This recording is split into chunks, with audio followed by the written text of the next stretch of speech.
Welcome back to Good Morning Kenya. This is Health Tuesday. My name is Mike Migwi, sitting in for Vivian Ndego. And today, I want us to talk about diabetes awareness and advocacy. Now, diabetes is one of the major non-communicable diseases that contributes to millions of deaths annually. That is according to the World Health Organization. And many people really do not know, are unaware of the risk of especially type 2 diabetes. So where are we in terms of awareness and advocacy?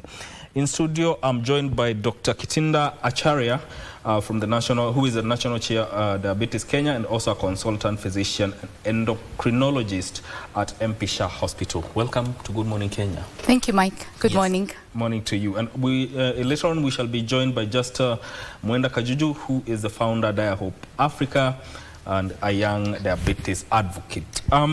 You know, let's get into this conversation, Dr. now. Sure. And given that the World Health Organization puts diabetes as one of the contributors to millions of deaths annually in terms of non-communicable diseases, where do you think, in terms of awareness, many people remain unaware of the risks that regard diabetes? Yes.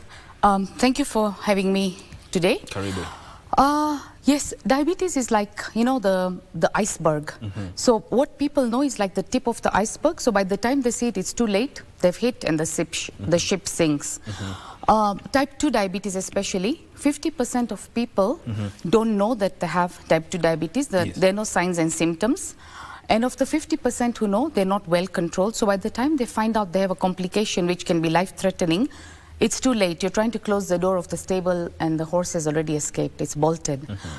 By raising awareness and advocacy for all types of diabetes, by the way, there's 7 types of diabetes. You know, you mentioned type 2. Yes. So maybe I can start with that for the sake of the people tuning in. So diabetes is complicated, but we should simplify it. You know, otherwise people will just be like, oh my God, where am I? But it's good to classify so that people know in terms of what they should do. So type 2 is the commonest worldwide and here in Kenya. And type 2, you know, many people make the mistake of saying, oh, I have type 2, it's mild, it's lifestyle, I don't need medication. That's mistake number 1. Believe you me, type 2 is not mild. There are 11 causes of type 2 diabetes. So it's called the Agaricus 11. So don't go around saying, oh, I have type 2 diabetes, but it's the mild one. It's a lifestyle, I don't need medication. So don't make that mistake, okay? But it is the commonest. Good news is it's preventable. It's even, you can put people in remission. So we'll talk about that in a minute, okay? So there are, at the moment as I talk, this year, 2025, 7 types of diabetes. There used to be 2 types, type 1, type 2, that was easy. Then people said 3 types, 4 types, 5 types. Lo and behold, 7 types. So if your doctor and you yourself get your classification right, then your management is correct, okay? Sometimes it gets too much for a patient to know what type and subtype they are in. So broadly, yes, there are 2 major types, type 1, type 2. So type 1 is the young, you know, usually young people who get it and they need insulin because their pancreas is totally destroyed or damaged. They need insulin for life, and sometimes the parents are depressed, oh, my child will never be cured, they're on insulin. But that's just because of the way it's caused, okay? So once somebody's on insulin, it's easy going and they are controlled.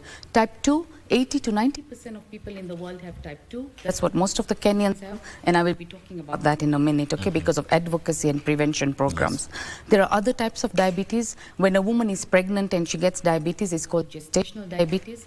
Once the baby is born, the diabetes goes away, but not end of the story, she can get diabetes later on, which is usually type 2, and the child can have problems later on. So by doing good measures in pregnancy, antenatal care, we can prevent that, okay? COVID causes diabetes. So COVID-related diabetes, steroid-related diabetes, genetic types of diabetes. There are subtypes, maturity onset diabetes of the young. You know, there are so many subtypes. So if your doctor gets the type of diabetes correct or the subtype correct, the management differs. This year, we came up with a term called precision diabetes. Precision diabetes is just getting the type right so the management is correct. Imagine walking around all day with the wrong shoe size. Or the wrong coat size, how uncomfortable would you be? So basically, if you get the size or the classification right, your management is correct. Now coming back to what you said, advocacy and awareness, there is a lot of myths out there about diabetes, that it's a curse, it's something that's curable. We get a lot of wrong medication being dispensed out there by the wrong people. That's where things go wrong. There are a lot of there's a lot of confusion. What is a normal sugar? How can you be tested? What are the right tests to diagnose diabetes? So I think if people just get the right information, I believe knowledge is power. So we need to just have maybe responsible media, maybe train more people out there. We can really win this battle, and it is a battle, believe you me. Even by the time we finish this interview, more and more people will be diagnosed, will be getting this condition setting in. It is a lifestyle condition, type 2. So just we can nip it in the bud by a healthy lifestyle. Indeed. That is very important, what you've said. And one of the things that is coming out from what you said is that type 2 is one of the most common types of diabetes that is affecting people not only in Kenya but worldwide, and has 11 causes. I think you'll be talking about that. And also, when you look at what even the United Nations resolution on it calls for policymakers to participate in global forums, including the UN, to ensure that the advocacy that is being talked about when it comes to diabetes is something that shows success in many ways, because there's something that affects people and millions to that effect. And also, when it comes to advocacy, it's something that even at grassroots level, people need to make maybe even engagement with the locals when it comes to creating this awareness, because not many people know about diabetes, and some of them do not even know the risk factors, the symptoms.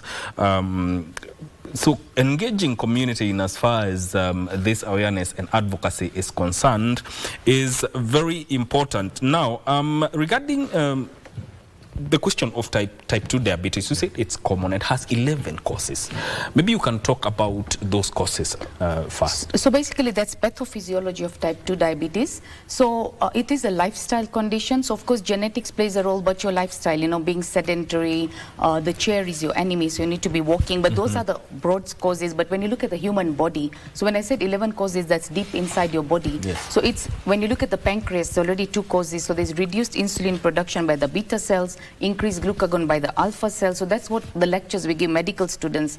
Increased production of glucose by the liver, increased appetite by the brain. The satiety is reduced, so you eat more. Increased, the glucose is being reabsorbed by the kidney.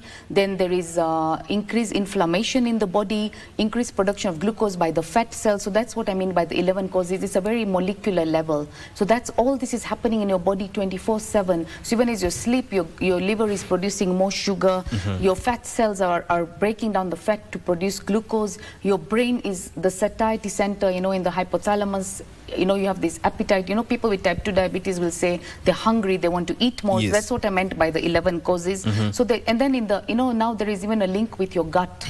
So the intestine, the enzymes and everything that's being produced, the probiotic, we talk about the bacteria in the gut, the colon, the gut, the absorption. So all these, all these reactions that are taking place in the body, the pancreas, the liver, the fat cells, the brain, the kidneys, the reabsorption of the sugar, everything is actually taking place in a way that there is more sugar being made in the body and more sugar being reabsorbed in the body, whether it's in the intestine or the kidney. So no matter what the person does, many people say, I don't eat sugar, but my sugars are still high. So it's not that somebody's secretly going and having the cakes and the sodas and things. The sugar is just being made. There's a factory that's going crazy, many factories in the body, in the cells, that is just producing glucose, and that's why we need more than one medicine for somebody with type 2 diabetes, and eventually they even end up on insulin just to put the sugar level down. Yes. When it comes to screening, why is it so critical, and what should be the frequency of these screenings? You see, the frequency of the screening really depends. So everybody is different. You're different, I'm different. Mr. M is different, Mrs. S is different. Everybody is a different profiling. But there has to be screening, at least for people, there are people who are at high risk. So somebody with a family history of diabetes is at a higher risk than somebody without. Somebody who's obese or overweight. So obesity is driving the diabetes pandemic. So we should all keep our weights down, less is more. Somebody who's sedentary is at a higher risk of getting diabetes than somebody who's not. A lady who's had gestational diabetes or given birth to babies that are overweight or underweight, both extremes of weight, is at higher risk of diabetes than somebody who's not. So, remember I said the different types of diabetes. So, there are genetic predispositions, there are lifestyle predispositions. Then diabetes likes traveling with its fellow companions, blood pressure, cholesterol, the other NCDs, cancer. There's a risk between diabetes and cancer. So, when you say NCDs, non-communicable diseases, diabetes is in the driving seat. Mental health, depression and diabetes are connected. Chicken and egg story, what came first? So we screen in people who are at high risk. The cost of universal screening is quite expensive. If you went across the country screening everyone, it would be expensive. But yes, sometimes when you do screening at camps or, across, we pick up, it's surprising how we pick up people with diabetes and also blood pressure. And it's important, type 2 diabetes, 50% of people don't know they have type 2 diabetes, and an even bigger number don't know they have pre-diabetes. Pre-diabetes is before diabetes comes, impaired glucose tolerance. We are very excited when we pick these people up. Is diabetes waiting to happen? So that's very exciting because we can prevent diabetes. Type 2 diabetes is preventable. Yes. And in your profession and Yes. Career, what do you think? Are there rising cases of diabetes in younger generation? Definitely. And what is causing that? Lifestyle. So you see, before we used to get type 1 diabetes in the younger people, which was autoimmune or because of the pancreas being damaged by autoimmune factors. Now we are seeing type 2 diabetes in the youth and in children, which was something that was not very common. It's very much a lifestyle factor. So the youth of today, we are seeing type 2 diabetes in them, which was supposed to happen at a much older age. So the youth, it's very worrying that they are getting type 2 diabetes. And we are seeing this worldwide, and we are seeing it in Kenya. So like I said before, obesity is driving this. So people are adding weight, sedentary lifestyles, the chair, it's our enemy, poor quality of sleep. So when somebody sleeps for less hours because they're on their gadgets or they're on the phone or on the laptop, and it's not because they're doing productive work. A lot of this is non-productive work. Mental health, depression, anxiety, all this is driving the diabetes epidemic as well. The environment, pollution, the car, the less green, our planet is not green, our country is not green, we're destroying our environment, we're destroying trees. So the amount of, when the oxygen level goes down, carbon dioxide level goes up, the pollutants in the air are also contributing, and that's something as environmentalists we have to look at. We are losing the green space, lack of exercise, the diets, the amount of processed foods that the young people are consuming, the amount of junk food they're consuming, it's definitely contributing to conditions like diabetes, hypertension, all the NCDs, cancers, mental health. So we really have to assess what are the youth eating, smoking, alcohol, and we don't really, we're not imposing taxes on these things. Our billboards are not giving the right messages to the youth. We have to what are the how busy doing going to out, and then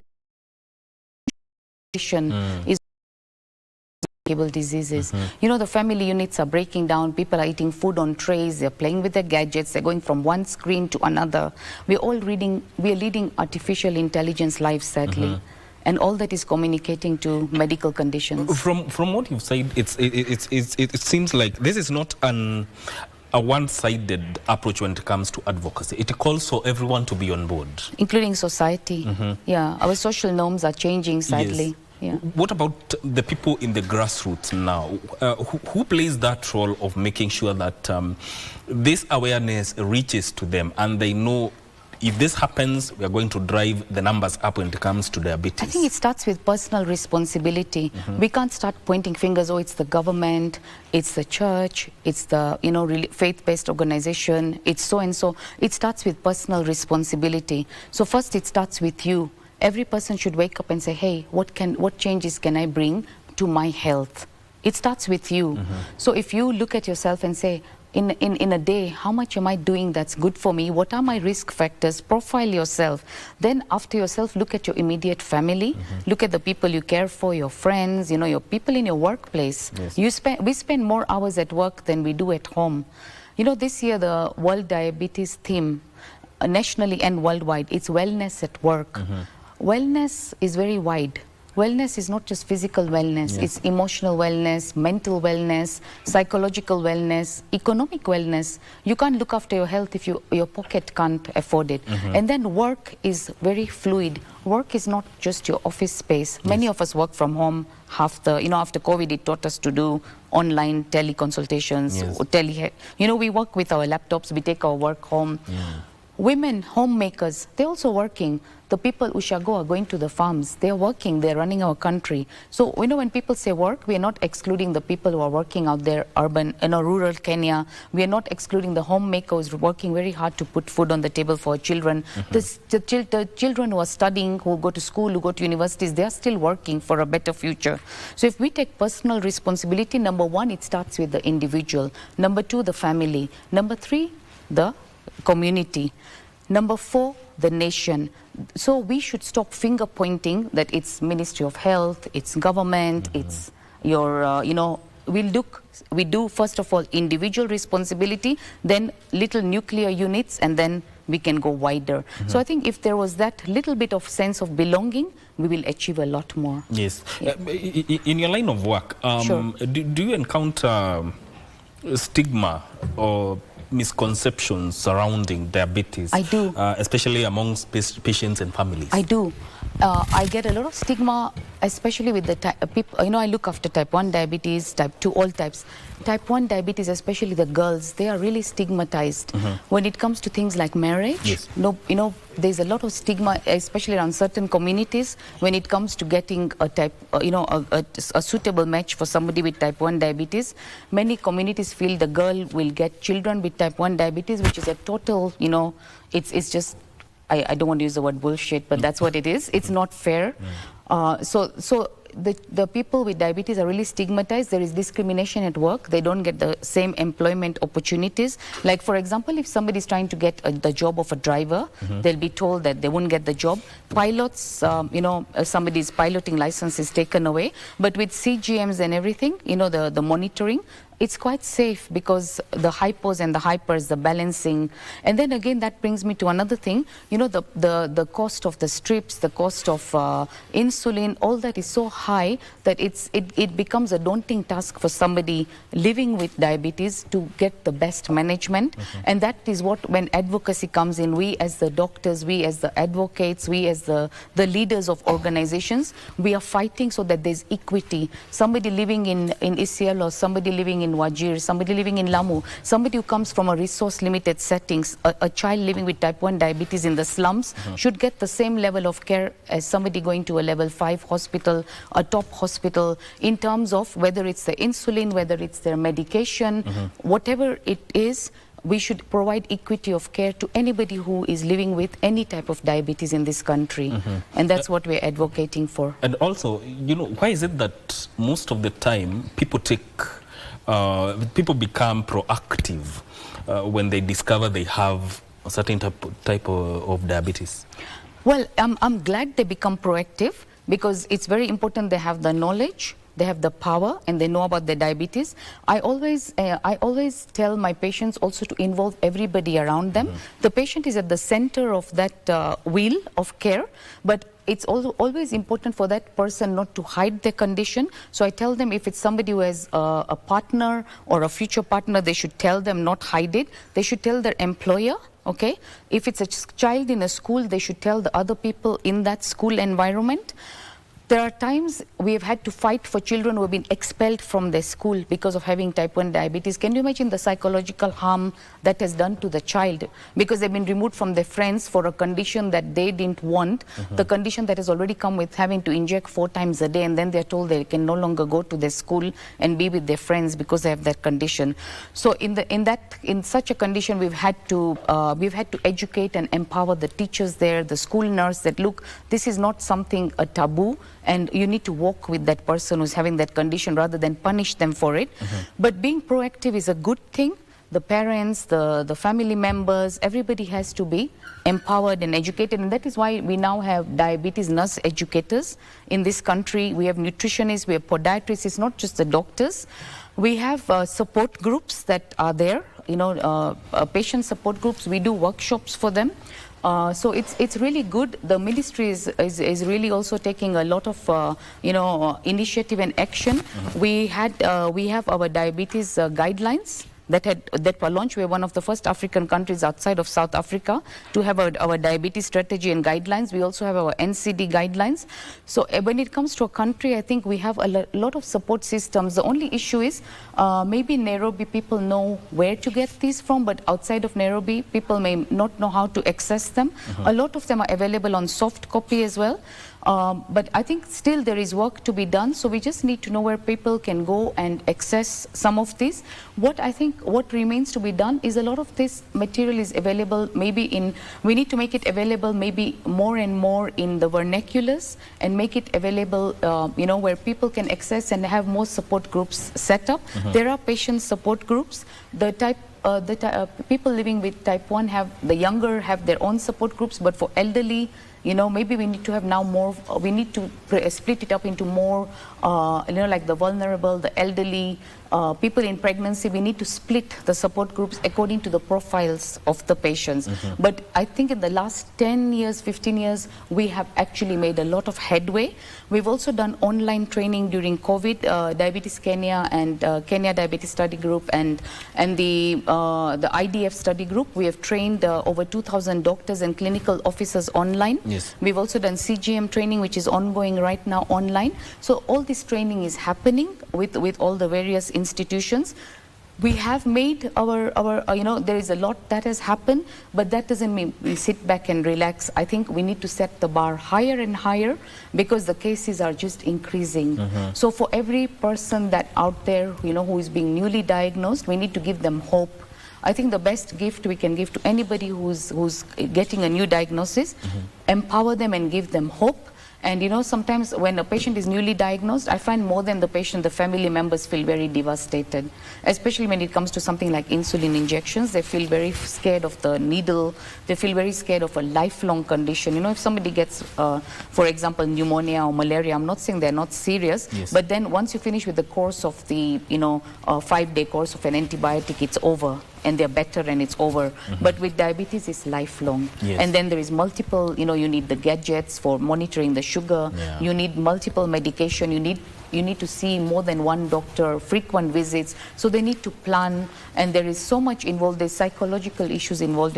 So we actually form very good relationships with our patients because it's a lifelong journey.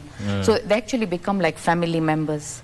And you just form a rapport, and you really get to know your patient, because you can even tell as the patient walks in the door that today is not a good day, something has happened. It's not just about the sugars, something else is going on. So we actually form very good relationships with our patients, their carers, their family members. Because that extends even to their mental health. Yes, mental health is so important in a condition like diabetes. If a patient is not doing well mentally or emotionally or psychologically, they may not take their injection, they may not take their medication. The compliance adherence is affected in a big way. Yes, there's something you said about patient support groups. We'll come back to that. Sure. But we're also joined by just Mwenda Kajuju, who is the founder of Diahope Africa and also is a young diabetes advocate. Welcome to Good Morning Kenya. Thank you. Now, tulikuwa tumeanza conversation, and one of the things I would want to know in terms of policy gaps, what do you think are these gaps that limit diabetes care and prevention? Yeah, my name, as you said, is Justa Kajiji Mwenda. I am a young leader in diabetes, IDF, International Diabetes Federation, and also a DDoC voice and founder there of Africa. Basically, this is a space for advocacy. And advocacy, it's not just raising awareness, it's policy change. So as a young leader, being mentored by Diabetes Kenya, which is an association for International Diabetes Federation, we go through a training to make us understand what is the real awareness, which includes policy. And in most cases, that's when we don't include people living reality, people, the lived experience, then the health policy becomes theater. We need inclusion of people living with diabetes. Last week we launched NCD guidelines, and pillar number 4 is advocacy, which includes inclusion of these voices, formation of support groups, and extensive redoing this awareness, not in the hospital setup, not only in conferences, not only in, you know, in MOH, you know, that setup of government, but also going deep into the villages, going deep into the slums, making people aware of diabetes or other NCDs.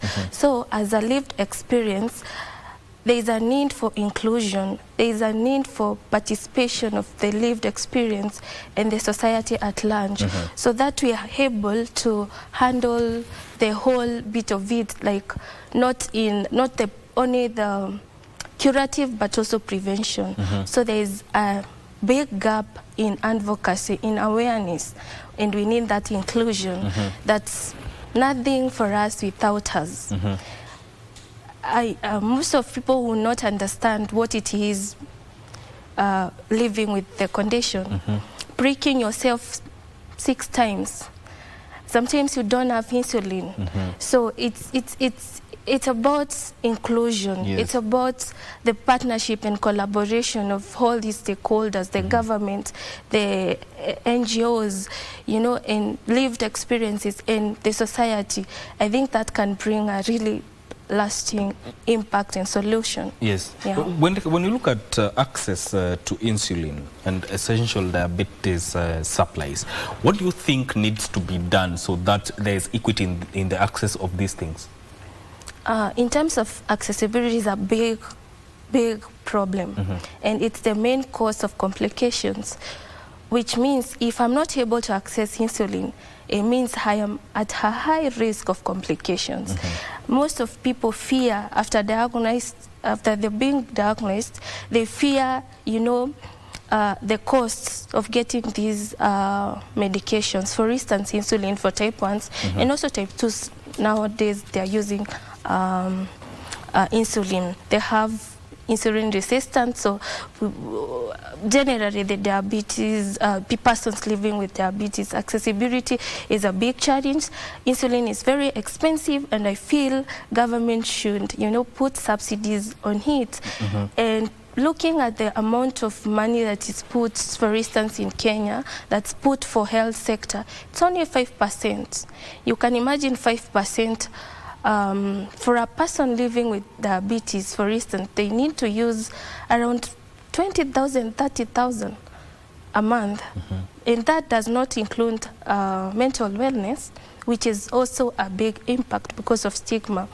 So accessibility is a big challenge, not only accessibility of insulin, but also accessibility of proper care, accessibility of proper medical, like hospitals for these people. For instance,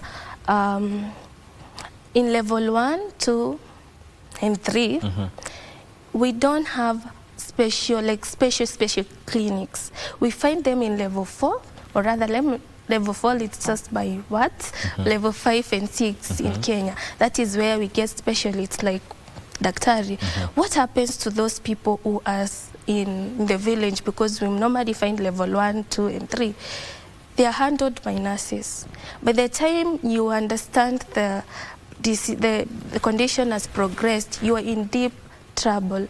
You have DKAs, you have DKA, you have other, conditions like you find people are being amputated and all that. So I feel as much you're talking about accessibility, it should be accessibility of insulin, accessibility of specialists, and also awareness. Let these patients get proper education on management. Let the health practitioners get continuous education about diabetes, so that they're able to handle us, so that they are able to, to help us to live long.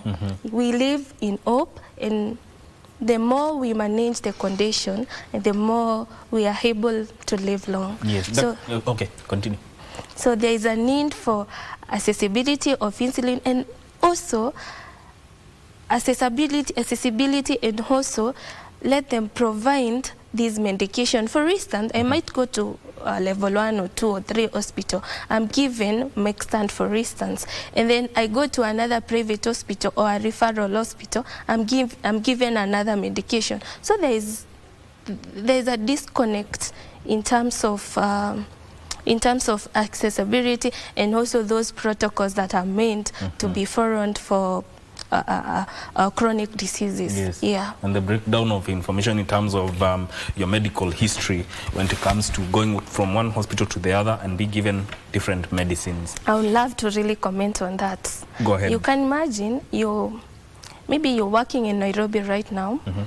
You have type 1 diabetes, or you have another chronic disease. You're being seen by Dr. Katinda, and then you move to Mombasa. Dr. Katinda is not there. You have a DKA, you rush to hospital, you are maybe in a coma, and those doctors, they don't have your history, so they will start treating you afresh. There's really a disconnect in that, and that's why I think we need a registry. We need data. That's very important. Yes. Doctor, she has said something about training, especially when it comes to level 1s and level 2s and level 3. Why is that important, given that this is where most people at the grassroots level go to when it comes to any medical condition, including diabetes?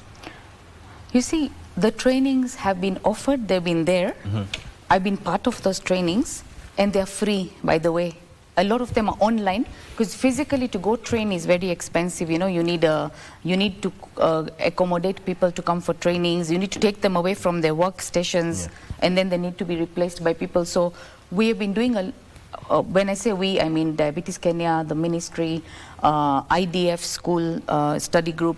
The trainings have been offered. Yes, they're sporadic. I feel we need to do more, because we need sustainable programs, okay? The trainings have been offered to doctors, clinical officers, nurses. I feel the gap is in pharmacies, because a lot of patients go to pharmacies. They may not be able to afford, or some patients, there's still a nominal fee to be paid when you go even to a health center. So many patients, they bypass, when they go to buy the medication, they ask the pharmacy for help. So I feel one missing gap, in my opinion, is the pharmacists. So we need to train more pharmacists, because that is one of the missing links or gaps. So the next training, I've been pushing for pharmacists to be trained, okay? But sometimes when we do these online trainings and they're free and people get CPD points, we find not everybody is enthusiastic to join, because it's still time consuming, and then there is an exam to sit at the end of the training, because we give certificates. So maybe people fear doing that exam. I don't know what it is, because you can't do a training and be certified unless you do an exam. So many times when we say we have 2,000 slots, we have 1,000 slots for this training, please register, we put all the the messages out to every level of hospital and training center. We really find that some people will say, oh, I'm not interested in diabetes, I'm not interested in medicine, but you don't have to be interested, because people with diabetes will walk in everywhere. So we're really telling people, please train, you're going to get a certificate, it'll be good for your CV, but many times people are not interested. You can take a horse to the water, but you can't make it drink. So I think we really need to motivate people to come for these trainings. So that is one area which is missing. The other thing, I think, the patients, we need more trainings for the patient, because a person living with the condition, there is a big gap in patient empowerment and training. So that is one area which Kajuju will also agree with me. If you train and empower a patient, that patient will have less complications. If a patient knows how to look at their feet, they know they're running into trouble. If a patient knows how to titrate their insulin doses so that they don't get this DK, means diabetic ketoacidosis, when the sugars are very high, it's life-threatening, or low sugars. So we need to focus on patients. We need more patient empowerment and workshops and trainings. And then the second, pharmacies. Those are, in my opinion, those are the two gaps. So as Diabetes Kenya, for 2026, those are two of the programs, and also with DiaHope, those are some of the programs we plan to run next year. Yeah. There's something you said about patient support groups. How do they run? And how, what can you say is the impact of these groups? It's huge. So in Kenya already we have Diabetes Defeat Kenya Association. Ruben and his colleagues, it's an old association, and it's countrywide. It's every county. So they've done some good work. So there's no point reinventing the wheel. During COVID, they did fantastic work, in terms of they were calling us and we were reconnecting patients. We were providing medication where it was needed. Yeah. So there are associations, but some patients don't know about these associations. And most of the diabetes support groups are connected to these patient associations. So sometimes we're called to give talks, we're called to give training. The ministry, again, with other diabetes associations, does training for these patient support groups. The patients themselves, they give their own life experiences. So there have been trainings going on. But again, what happens is sustainability.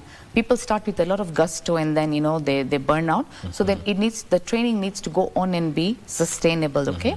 The people living with type 1 diabetes have their own, because they are Gen Zs, they do it more through social media. Kajuju has her own support group. Last week we had a walk at KU on World Diabetes Day, and all the universities joined us. And when I was in that amphitheater, I think I got goosebumps with the energy the people had. So I think with the young people, and also we had media, so with responsible media, I would have loved to have had more media, so hopefully we'll be back on your show with Good Morning Kenya and Wake Up Kenya, and maybe come with more messages. I think we can get the message out there, what we can do. We want Kenya, we want to be one, we want more messages going out there. What can we do as a nation so that more healthy lifestyles come into the country? We really want, the youth are the future for tomorrow. And also our elderly sometimes get neglected. They're sitting back at home. What can we do to protect them, safeguard them? So there are different groups we need to focus on. There are people with diabetes sometimes, or hypertension or dementia. That's another thing I want to talk about in a minute. What can we do for each medical condition so that it doesn't progress? Dialysis is expensive. It's one of the complications, most feared complication of diabetes.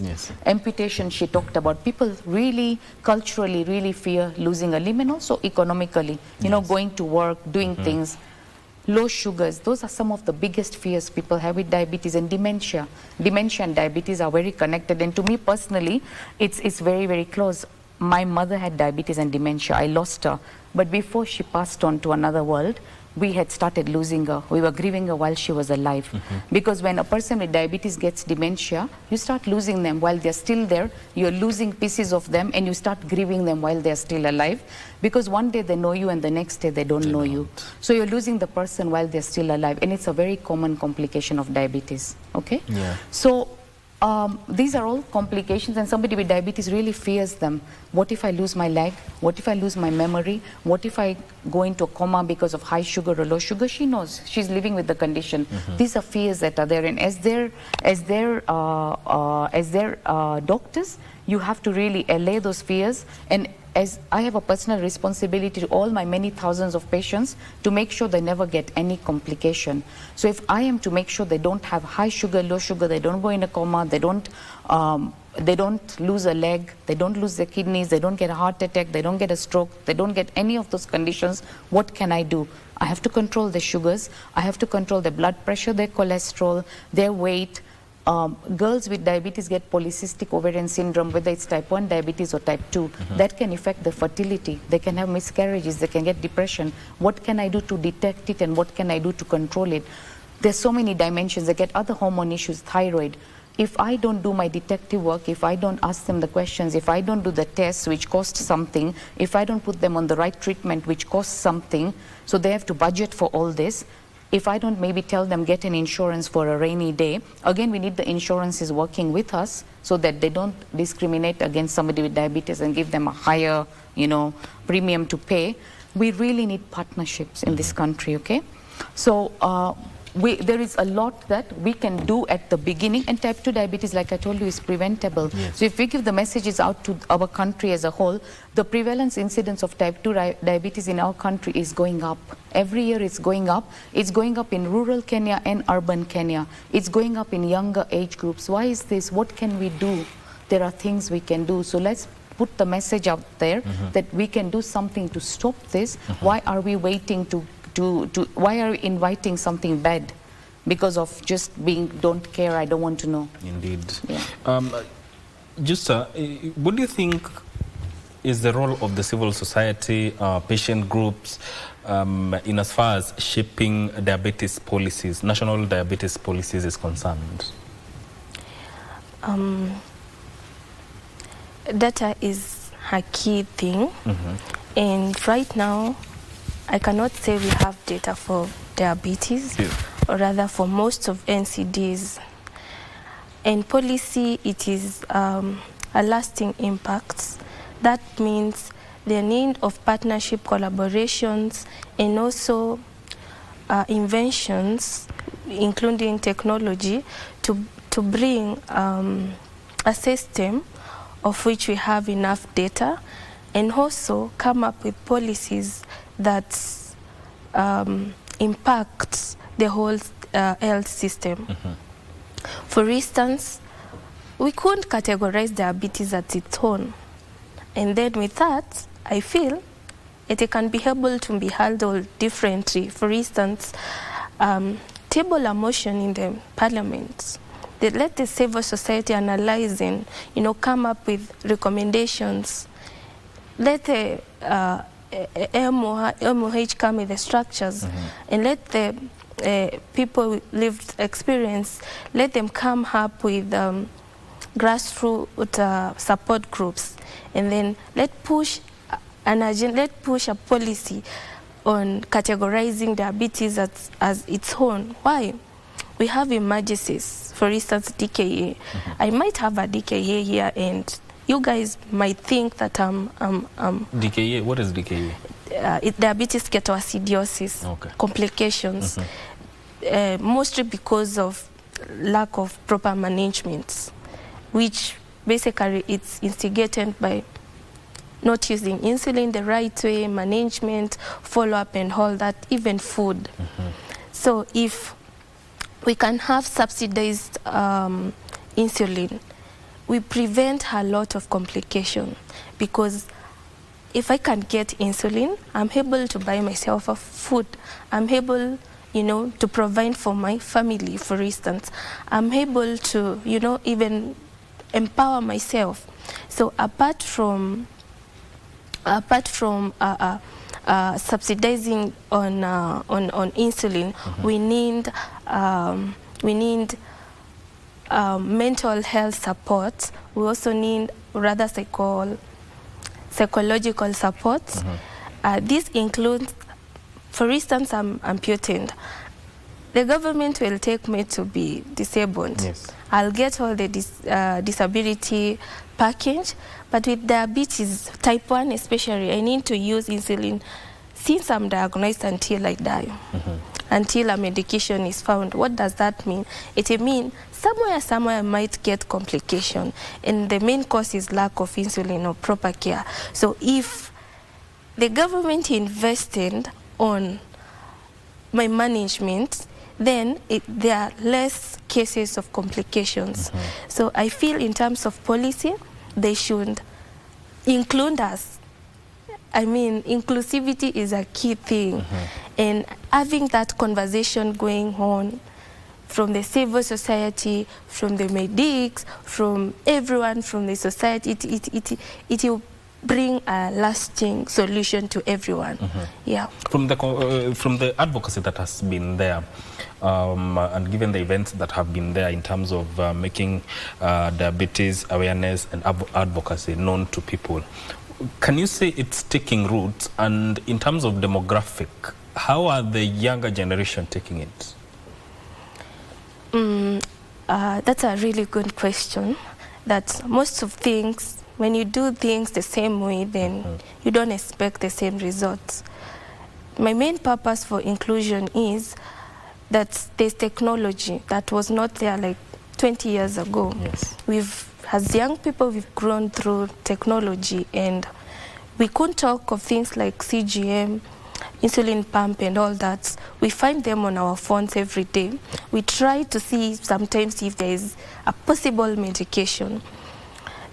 And this is because young generation is wired differently, if I might say. Sorry, actually. In terms of inventions, in terms of technology, we are wired differently. So something that was invented in maybe in 10 years could be modified and became better. But if we don't include young people, then if we lock them out, then I feel it's not going to bring any impact. It's not going to bring any innovations, and will remain the same with the same guidelines and all that. So when young people are empowered, especially the lived experiences, they are able even to go back to their home.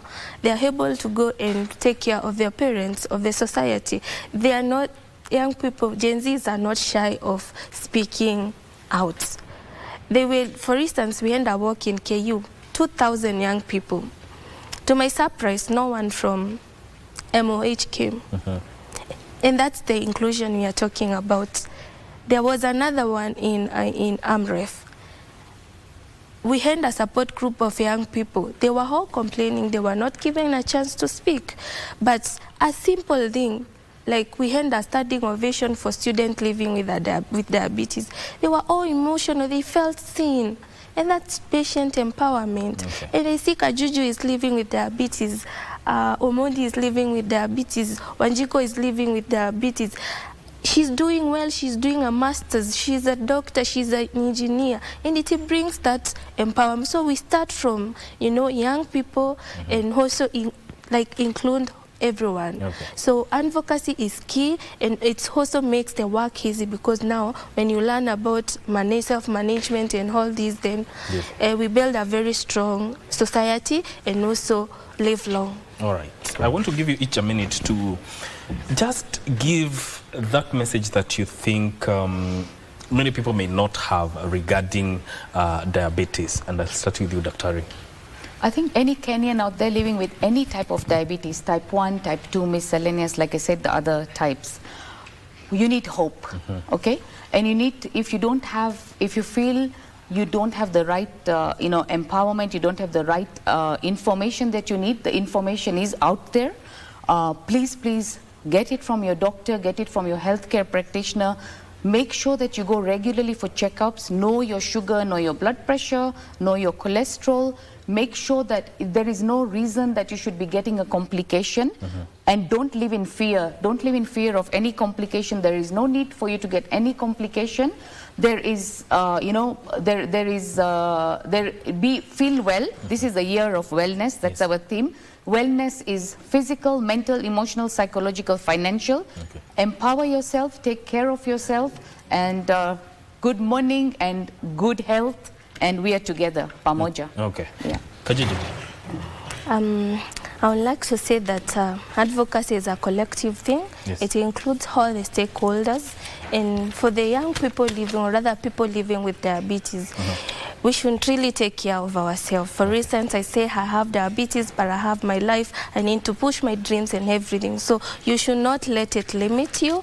But also we ask a collective collaboration to, promote better living choices, diets, and also support from the government. So it easy to live with diabetes. If you can manage it well, you can live up to 100 years. You can achieve your dreams. You can achieve whatever you want in this world. So it should not limit you. Okay. Yeah, but I would also like to say we need accessibility of insulin. We need a better capitation for SHA, and we need support from the society. All right. Thank you. All right. That is Justa Mwenda Kajuju, who is the founder of Diahope Africa, and also she's a young diabetes advocate, and Dr. Kitirda Acharya, who is the national chair of Diabetes Kenya, consultant physician and endocrinologist at MP Shah Hospital. This conversation ends here, and I hope you have learned a thing or three. And this is where Good Morning Kenya comes to an end. Thank you for tuning in. My name is Mike Migwe. Enjoy the rest of your viewing.